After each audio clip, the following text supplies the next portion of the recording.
everyone, my name is Raveena Alli, and I am going to be reading you a story called Beauty and the Beast.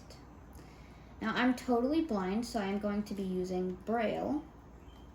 So I hope you enjoy the story as much as I do. Here we go. Once upon a time, there was a very rich man who lived with his 3 daughters. The 2 older daughters laughed at anyone who did not dress as well as they did. If they were not going to a ball, they were shopping for as many fine dresses and fancy hats as they could possibly carry home. The youngest daughter, Beauty, liked to read most of all. "No one will want you," her 2 older sisters said, and they laughed. "You look at your hair. You look like a servant girl. Oh my gosh." Beauty did not know why they talked to her in a mean way, but she said nothing. One day, their father got some very awful news. He had spent all his money on a ship that he had sent out to sea for trade. Now he learned that the ship was gone. Everything on it. Everything was lost. All at once, the rich father became as poor as could be. That the family could no longer stay in their big house. The house, its fine tables and chairs, and all of their fine things had to be sold. All the father left was a little hut deep in the woods. So that is where he and his 3 daughters had to move. Living in the hut in the woods was hard work. Each day the fire had to be started, meals cooked, the place cleaned up, the garden tended, and things fixed when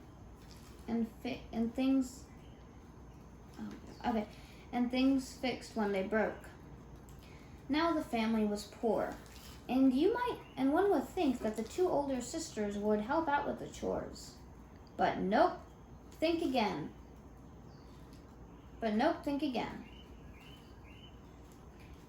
"She looks like such a mess," they said, turning up their noses at Beauty.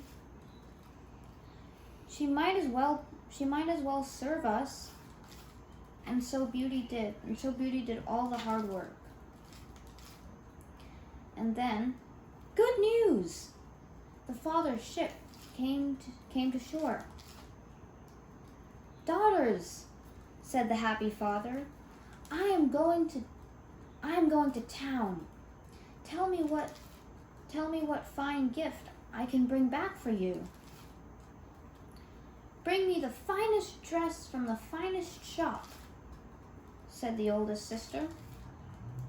"I want one just like it," said the middle sister. "And you, Beauty?" said he. "All I want, father," said she, "is a single rose." "Can you believe her?" said the oldest sister.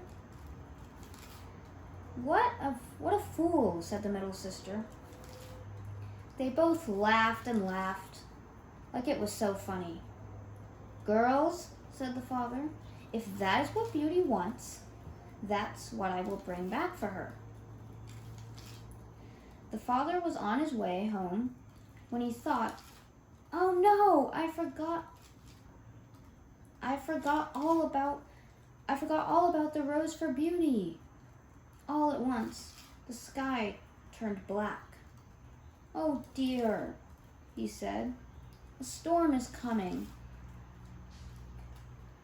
A moment later,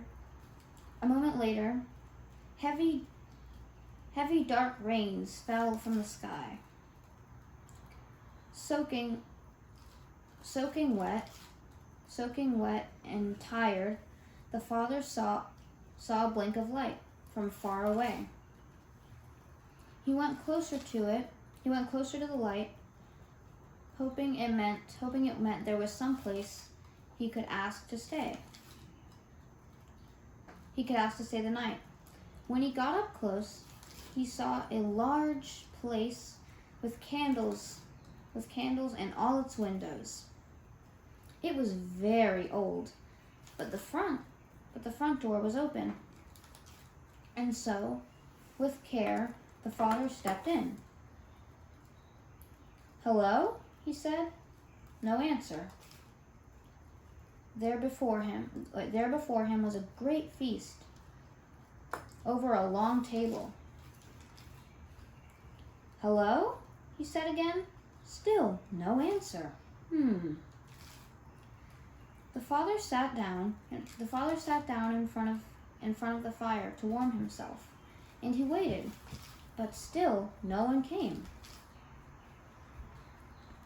I suppose it would be all right if I stay the night," said the father. He took a quick bite of the feast, found a bedroom, and fell fast asleep. The next morning, the table was laid again, but this time with breakfast. Again, most odd. No one was around. I suppose I should leave," said the father after a while. On the way out, he passed a rose garden. "I will take just one," said he, and he picked a rose for Beauty. Just then, a loud stomp came up from behind him. A loud stomp came up from behind him. A voice roared, "You took my rose!" The father spun around. There before him was an awful, huge monster. I'm sorry," he stammered. "I didn't know." "You will pay for this," the beast yelled. "You will die." The father fell on his knees. "Oh, please, please, please," he begged. "Do not kill me. I only picked the rose for one of my daughters." "Oh, so you have daughters, huh?" said the beast. "Well, if one of them will come and stay here in this palace, you will be free. If not, you must return yourself in 3 months and take your punishment." When the father got home, Beauty could tell something was wrong. "What is it, father?" she said, concerned. "Oh, nothing," said he, but she knew that was not true. At last, the father told his girls what the beast had said. This has also happened because I asked you to bring home a rose," said Beauty sadly, feeling guilty. "I will go there in your place, or else you will die. I can't let that happen." "No, I cannot allow that," said the father. "I am old and don't have much longer to live. You are young. You must not do this for me." But Beauty would not change her mind. And 2 days later, the father took Beauty to the palace where the beast lived. So this is your daughter?" said the beast, looking at Beauty. Yes, said she. "I will stay here, and that means my father is free. To go. That is what you said." "Yes," said the beast. The days were long, and there was no one for Beauty to talk to at the palace. Every night at 9, the beast would come for dinner. At first, he would only grunt, and she said nothing. After all, it was not easy to be a prisoner. Even if it is at a palace. Then one time at dinner, he made a little joke, and she smiled. Another time, he made a comment, and she looked him in the eye. After that, he would ask her about her day, and she would tell him. Not long after, Beauty came to a part of the palace she had not seen before. Over a door was a sign. It said, Beauty's room. The door was open. Inside the room were shelves piled high with books, to the ceiling even. A pioneer and a cabinet with fine dresses that were her size.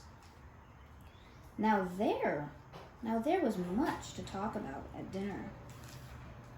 One night, at the end of dinner, Beast said, Beauty, I love you. Will you marry me? Beauty was shocked, of course. Beast, you are my best friend, she said, but please understand, I don't want to marry you.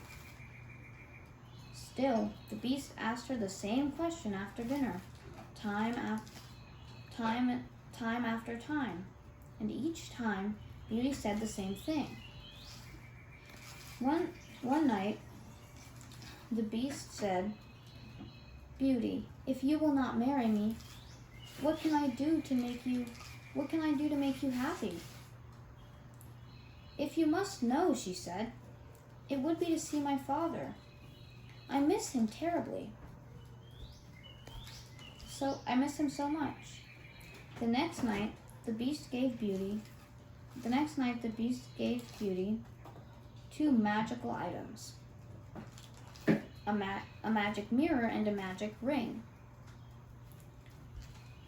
If you want to see your father, said the beast.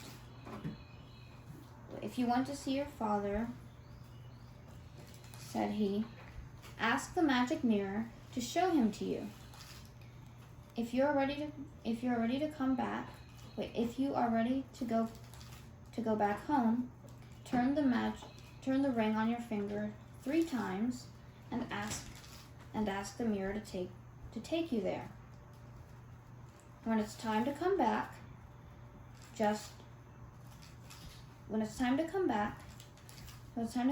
here to the palace, turn the ring 3 more times and ask the mirror to come back. But do not be gone for more than 1 week, or I will die of grief. Beauty agreed. When she got back to her room, she looked in the magic mirror and asked to see her father. And there he was in bed, and looking so sick he could die. I fear, Beauty turned the ring on her finger 3 times. 3 times. Please, magic mirror, she said, take me home, right now. And she was back. Ah, such joy when her father looked up and saw her there, and saw Beauty. For much of why he was ill was not knowing that Beauty was stuck in the palace. All because of him. Beauty stayed by her father's bed. Yeah, Beauty stayed by her father's bed for hours. She told him that she had had all the books she could read, music to play, and fine dresses to wear. The beast is not so bad, she said. Once you get to know him, he's good to talk to. He's my friend. Beauty looked around. Where are my sisters? Where are my sisters? They are both married, said the father. Did they marry good men? Said she. They had a lot of money, said the father. But I don't know if your sisters are happy. For the oldest sister had married a handsome man, so vain that he gave no thought to anything else, including his wife. And the middle had married a man with a sharp wit, but who used it to hurt everyone around him, and most of all his wife.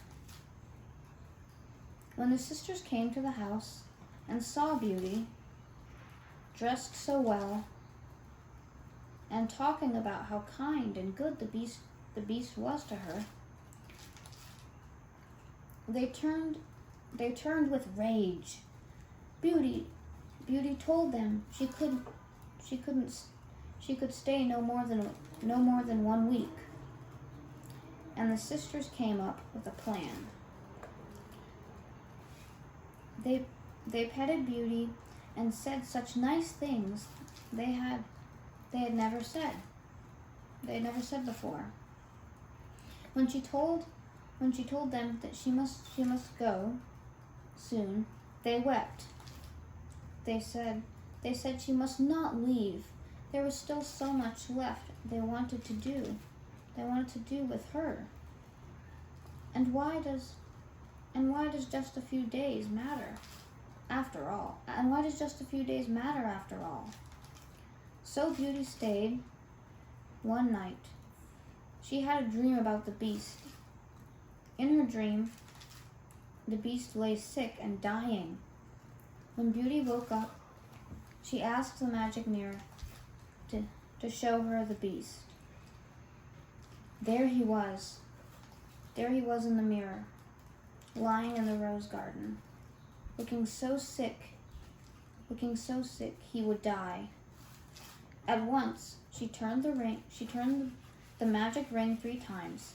Take me back to the beast, she said. In a moment, she was sitting next to the poor sick beast,